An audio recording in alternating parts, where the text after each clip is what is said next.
শিৱসাগৰত দেওবাৰে কোচ ৰাজবংশী উন্নয়ন পৰিষদৰ 2,20 লাখ টকাৰে নিৰ্মিত বীৰ চিলাৰায় ভৱন উদ্বোধন কৰা হয়। বীৰ চিলাৰায় ভৱনটো উদ্বোধন কৰে কেন্দ্ৰীয় মন্ত্ৰী পবিত্ৰ মাৰ্ঘৰিটাই। ৰাজ্যত পৰিষদৰ পুঁজিৰে 17টা বীৰ চিলাৰায় ভৱন নিৰ্মাণ কৰি থকা হৈছে। তাৰে প্ৰথমটো ভৱন আজি উদ্বোধন কৰা হয় শিৱসাগৰত। ভৱন উদ্বোধনী অনুষ্ঠানত অংশগ্ৰহণ কৰাৰ পিছতে সংবাদ মাধ্যমৰ আগত বিৰোধী ৰাজনৈতিক দলসমূহক তোলা পবিত্ৰ মাৰ্ঘৰিটাৰ। পিপলছ পালছৰ প্ৰাক নিৰ্বাচনী সমীক্ষাত পুনৰ বিজেপি মিত্ৰজোঁটৰ চৰকাৰ হ'ব বুলি দিয়া সমীক্ষাই উৎসাহিত কৰা বুলি প্ৰতিক্ৰিয়া প্ৰকাশ। এই সমীক্ষাত যিমান আসন দেখুৱাইছে হয়তো তাতকৈ বাঢ়িব পাৰে। এনে নিৰপেক্ষ সংস্থাবিলাকে যেতিয়া আকৌ বিজেপি মিত্ৰজোঁটৰ চৰকাৰ আহিব বুলি কয় ভাল লাগে, আমাক উৎসাহ যোগায়। পিছে আমি সেই বুলি আত্মসন্তুষ্টি লাভ কৰা নাই, কাম কৰি আছো। শিৱসাগৰত এই মন্তব্য কেন্দ্ৰীয় মন্ত্ৰী পবিত্ৰ মাৰ্ঘৰিটাৰ। বিৰোধীসকলে আত্মবিশ্বাস হেৰুৱাইছে। কংগ্ৰেছে অৰুণোদয় আঁচনি বন্ধ কৰিব লাগে বুলিও চক্ৰান্ত কৰিছে। আহিবলগীয়া বাবু আঁচনিক লৈও বিৰোধীয়ে তাচ্ছিল্য কৰিছে। কিন্তু যিমানেই চক্ৰান্ত নকৰক বন্ধ কৰিব নোৱাৰে।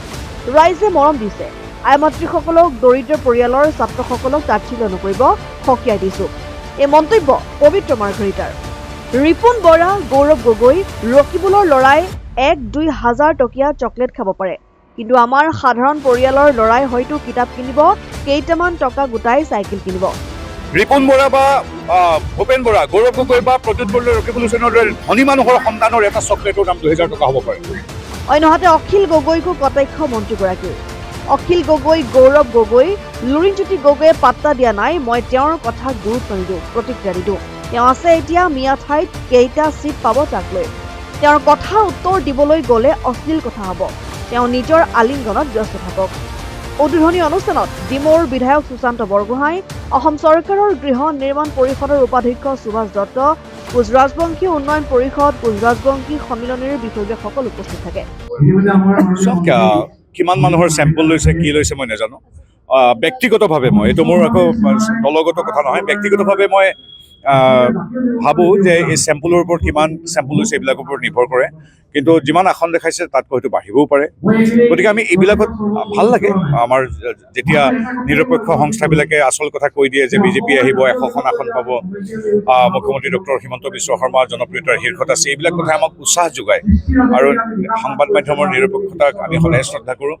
কিন্তু আমি আকৌ তাতে আত্মসন্তুষ্টি লাভ নকৰোঁ। আমি তাৰ সমান্তৰালভাৱে এতিয়াও বুথ পৰ্যায়ত কাম কৰি আছোঁ। কাইলৈৰ পৰা আমাৰ, আপোনালোকে দেখিব, কাইলৈৰ পৰা আমাৰ আন এক প্ৰচাৰ প্ৰক্ৰিয়া আনুষ্ঠানিকভাৱে আৰম্ভ হ'ব। গতিকে আমি সাংগঠনিকভাৱে কাম কৰি আছোঁ। আমি সকলোবিলাক ৰাইজৰ ওচৰলৈ লৈ গৈ আছোঁ। আৰু বিৰোধীসকলে দেখিছে, বিৰোধীসকলৰ এতিয়া চেল্ফ গ'ল বুলি আপোনালোকৰ সংবাদ মাধ্যমে কৈছে। যি অৰুণোদয় আঁচনি আমাৰ অতি শ্ৰদ্ধা আৰু সন্মানৰ এক সেৱা বুলি আমি গণ্য কৰোঁ নাৰী সবলীকৰণৰ বাবে, 38 লাখ আই মাতৃক যাক আৰ্থিক সহযোগিতাৰ প্ৰয়োজন আছে, তেওঁলোকলৈ আমি পৰম শ্ৰদ্ধা সহকাৰে আমি 1250 টকাৰ অৰুণোদয় আঁচনি 38 লাখ আই মাতৃলৈ দি আছোঁ, যিটো পৰ্যায়ক্ৰমে 3000 টকা পৰ্যন্ত পাবগৈ।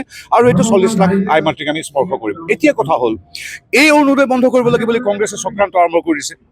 আনকি যদিও দিবা স্বপ্ন, তথাপি কংগ্ৰেছে কি কৈছে যে চৰকাৰ হ'লে আমি এইবিলাক অস্থায়ী আঁচনি বন্ধ কৰি দিম। মই তেখেতসকলক আজি পুনৰ এই ঐতিহাসিক ৰংপুৰ তথা শিৱসাগৰৰ পৰা ক'ব বিচাৰিছোঁ যে যেতিয়ালৈকে অসমত NDA চৰকাৰ, বিজেপি চৰকাৰ, ডক্টৰ হিমন্ত বিশ্ব শৰ্মাদেৱ থাকিব, তেতিয়ালৈকে কংগ্ৰেছে যিমানেই চক্ৰান্ত নকৰক কিয় অৰুণোদয় আঁচনি তেওঁলোকে বন্ধ কৰিব নোৱাৰে। আৰু ৰাইজে সদায় এনেও আমাকে আশীৰ্বাদ দি আছে। আমি ভাবোঁ তেওঁলোকে তেনেধৰণৰ চিন্তা নকৰাই ভাল, আৰু তেওঁলোকে আমাৰ আই মাতৃসকলক এনেধৰণৰ তাচ্ছিল্য অপমান নকৰিবলৈ সকীয়াই দিয়ে। দ্বিতীয় কথা আকৌ একেই কথা, কংগ্ৰেছে কৈছে যে আমাৰ এটা অভিলাষী আঁচনি, আমাৰ ছাত্ৰীসকলক যিদৰে নিযুত মইনা আঁচনি দিয়া হয়, ছাত্ৰসকললৈ আমি এটা আঁচনি কৰিছোঁ, বাবু আঁচনি, যাৰ পৰিয়ালৰ উপাৰ্জন 4 লাখ টকাতকৈ তলত 2000 টকা 1000 টকাকৈ দিয়া হ'ব। এতিয়া তেওঁলোকে কি কৰিব, তাত কোনোবাই কিতাপ পত্ৰ কিনিব, কোনোবাই টিউশ্যন ফি দিব, কোনোবাই হয়তো 4-5 মাহৰ পইচাৰে সাঁচি থৈ চাইকেল এখন কিনিব, কোনোবাই স্কুটিত তেল ভৰাব, শিক্ষা দীক্ষাত খৰচ কৰিব, কোনোবাই হয়তো কোচিং ল'ব, কোনোবাই হয়তো সেই পইচাৰে সাঁচি মৰমেৰে মাকলৈ এখন চাদৰ বা দেউতাকলৈ ডায়েবেটিছ দৰব দিব পাৰে। গতিকে সেই 2000 টকাটো আমাৰ নিম্ন মধ্যবিত্ত পৰিয়াল বা মধ্যবিত্ত পৰিয়ালৰ বাবে মোমায়েক হিমন্ত বিশ্ব শৰ্মাদেৱ বা NDA চৰকাৰ বা হিমন্ত বিশ্ব শৰ্মাৰ এটা মৰম আৰু শ্ৰদ্ধাৰ এক অৰিহণা বা উপহাৰ। তাক কংগ্ৰেছে কৈছে বোলে এইটো চকলেটৰ পইচা দিছে। ৰিপুণ বৰা বা ভূপেন বৰা, গৌৰৱ গগৈ বা প্ৰদ্যুৎ বৰদলৈ, ৰকিবুল হুছেইনৰ দৰে ধনী মানুহৰ সন্তানৰ এটা চকলেটৰ দাম 2000 টকা হ'ব পাৰে। কিন্তু তেওঁলোকৰ সেই বিনোদন কৰাৰ হয়তো আছে বাবে তেওঁলোকে কৈছে চকলেট খাবলৈ দিছে। 2000 টকাৰ চকলেট খাই অসমীয়া মধ্যবিত্ত বা অসমীয়া সমাজে অসমীয়া জনজীৱনে 2000 টকাৰ চকলেট নাখায় গৌৰৱ গগৈ বা ৰিপুণ বৰা ডাঙৰীয়া। সেই পইচাৰে আমাৰ ল'ৰা ছোৱালীয়ে জীৱনটো সজাত, জীৱনটো গঢ়াত, নিজৰ পাঠ্যপুথি কিতাপ বা প্ৰশিক্ষণৰ বাবে খৰচ কৰে। গতিকে যুৱ সমাজক যাতে ভৱিষ্যতে তাচ্ছিল্য নকৰে এইবিলাক মৰ্টন চকলেট খাবলৈ দিয়া বুলি, আই মাতৃসকলৰ বন্ধ কৰি দিম বুলি যাতে আপোনালোকে অপমান নকৰে তাৰ বাবে সকীয়াই দিলোঁ। আৰু এইবিলাক কৰাৰ পিছত তেওঁলোক আৰু কি সেই একেই 23খন মিয়া চিটত তেওঁলোক আবদ্ধ থাকিব বাকী 103টা চিটত। জাতি ধৰ্ম বৰ্ণ নিৰ্বিশেষে হিন্দু মুছলিম খ্ৰীষ্টান জৈন বুদ্ধিষ্ট শিখ প্ৰতিটো ধৰ্ম, প্ৰতিটো জাতি, প্ৰতিটো বৰ্ণ, প্ৰতিটো ভাষাৰ, প্ৰতিটো জনগোষ্ঠীৰ লোকে সদায় যিদৰে মোদী নগৰে সহযোগ কৰি আহিছে, হিমন্ত বিশ্ব শৰ্মাদেৱক আশীৰ্বাদ কৰি আহিছে, ঠিক সেইদৰে আমি নিশ্চিত অসমবাসীৰ ৰাইজৰ আশীৰ্বাদ আমি সদায় পাই যাম। যে চৰকাৰে নিজস্বভাৱে প্ৰতিটো জাতি জনগোষ্ঠীৰ উন্নয়নৰ বাবে, আন্তঃগাঁথনি উন্নয়নক আদি কৰি সকলোৰ বাবে যিখিনি কাম কৰি থাকে তাৰ সমান্তৰালভাৱে বহুকেইটা জনগোষ্ঠীৰ উন্নয়ন পৰিষদ আছে। তাৰ ভিতৰত অন্যতম এক উন্নয়ন পৰিষদ হ'ল কোচ ৰাজবংশী উন্নয়ন পৰিষদ। তেখেতসকলৰ বাবে 15 কোটি টকাৰে বিভিন্ন উন্নয়নমূলক কাম কৰিবৰ বাবে চৰকাৰে 25 কোটি টকা প্ৰদান কৰে। আৰু এই 25 কোটি টকাৰে মই জানি খুব সুখ অনুভৱ কৰিছোঁ যে আমাৰ সন্মানীয় অধ্যক্ষ আছে 17টা তেখেতসকলে চিলাৰায় ভৱন নিৰ্মাণ কৰিছে 2 কোটি 20 লাখ টকা বাজেটেৰে। ই সামাজিক সাংস্কৃতিক কেন্দ্ৰস্বৰূপ হ'ব। ইয়াত শিল্পীসকলো থাকিব পাৰিব, ছাত্ৰ ছাত্ৰীসকল যিকোনো মানুহ ইয়াত থাকিব পাৰিব। ইয়াতে সংগীতৰ পৰা আদি কৰি বিভিন্ন আখৰা ইয়াত হ'ব পাৰে, ইয়াত সভা সমিতি হ'ব, আনকি ব্যক্তিগত বা পৰিয়ালৰ মাংগলিক অনুষ্ঠানো হ'ব। এক বহুমুখী চিন্তাৰে এই চিলাৰায় ভৱনটো আজি নিৰ্মাণ কৰি উৎসৰ্গা কৰা হৈছে। আৰু মোৰ সৌভাগ্য যে এই 17টাৰ ভিতৰত প্ৰথমটো আজি শিৱসাগৰ চহৰত চিলাৰায় ভৱনটো নিৰ্মাণ কৰি উৎসৰ্গা কৰা হৈছে আৰু উদ্বোধনী অনুষ্ঠানত মই অংশগ্ৰহণ কৰিছোঁ। আৰু গতিকে এই চেগতে বিশ্ব মহাবীৰ চিলাৰায়কো আমি পৰম শ্ৰদ্ধাৰে স্মৰণ কৰিছোঁ। গতিকে সেই উপলক্ষে আজি আমি সকলো আমাৰ শিৱসাগৰ জিলাৰ লগতে ডিব্ৰুগড় জিলাৰ পৰা লোক আহিছে। আমাৰ কেৱল কোচ ৰাজবংশী নহয়, এই অঞ্চলটোৰ জাতি ধৰ্ম বৰ্ণ নিৰ্বিশেষে সকলো লোক আহি আজি চিলাৰায় ভৱনৰ প্ৰাংগণত থিয় হৈছে। দেৱব্ৰত শইকীয়াহঁত কনফিউজড। নিৰপেক্ষ ভাৰতৰ সংস্থাটো যিটো নিৰ্বাচন আয়োগ, তেওঁলোকে কৈছে যে কিছুমান মানুহে ইয়াতো নাম লিখে, তাতো নাম লিখে, তাতো ভুৱা হয়, এইবিলাক চব কাটিব লাগে।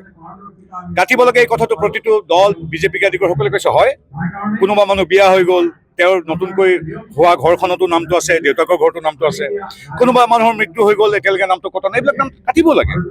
সেই কথাটো আমি যেতিয়া সমৰ্থন কৰোঁ তেতিয়া কংগ্ৰেছে কয় এইবিলাক আমুক ভুৱা ভোট, SIR এইবিলাক তেওঁলোক বাদ দিব লাগে ইত্যাদি। তেওঁলোকে কনফিউজ কি ক'ব লাগে। আমিতো এইটোৱেই কওঁ যে ক'ৰবাত তেনেকৈ কিছুমান মানুহৰ নাম ওপৰঞ্চি আছে যদি সেইবিলাক কাটিব লাগে।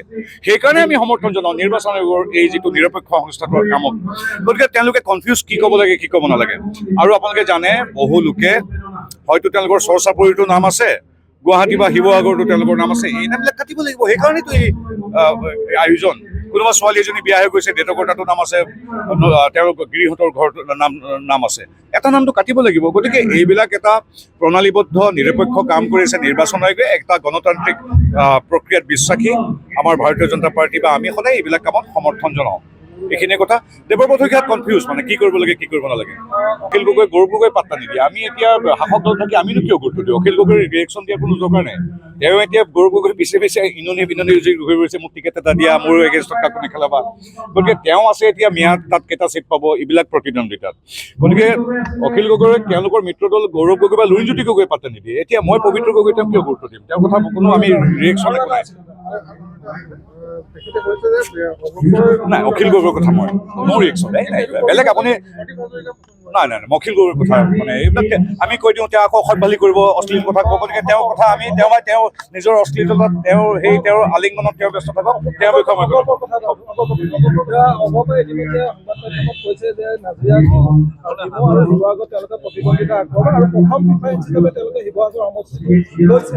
এই ক্ষেত্ৰত কি ক'ব, যিহেতু আপোনালোকৰ শক্তিশালী প্ৰতিদ্বন্দ্বী আছে? কোনে ক'ব বিচাৰিছে? এইটো জিলা সভাপতিৰ ফালৰ পৰা আহিছে। অগপ আমাৰ মুখ্যমন্ত্ৰী কালিতো কৈছে, আমাৰ যি মিত্ৰদল আমাৰ প্ৰতি দলৰ প্ৰতি অগাধ শ্ৰদ্ধা আছে। এতিয়া এইটো নতুন নহয়, লিলি হোটেলৰ তেওঁলোকৰ দৰে এইবিলাক মিত্ৰতা নহয়তো। আজি দশক জুৰি সেই তাহানিৰ সদৌ অসম ছাত্ৰ সন্থা অসম গণসংগ্ৰাম পৰিষদ যি পৰৱৰ্তী সময়ত অসম গণ পৰিষদ প্ৰস্তুত কৰিছিল, সেই তাহানিৰ দিনৰ পৰাই আমাৰ এই বাজপেয়ী দিনৰ পৰাই আমি অসম আন্দোলনতো অংশগ্ৰহণ কৰি আমি বিগত ৪৫ বছৰ আমি তেতিয়াৰ ছাত্ৰ সন্থা গণসংগ্ৰাম পৰিষদ আজিৰ অসম গণ পৰিষদৰ সৈতে আমি হাতে হাত ধৰি আগবাঢ়িছোঁ। গতিকে আমি ভীষণ শ্ৰদ্ধাশীল আমাৰ এই মিত্ৰদলসমূহৰ প্ৰতি, সেই গণশক্তি হওক বা BPF বা UPPL হওক বা ৰাভা যৌথ মঞ্চই হওক।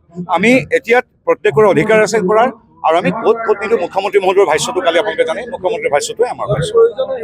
নাই, ইয়াত তেনেকুৱা কথা নাই। এইটো আমাৰ এই মুখপাত্ৰ বা এজন সাংসদ বা মন্ত্ৰীয়ে মাইক্ৰফোনৰ আগত সিদ্ধান্ত দিব নোৱাৰে।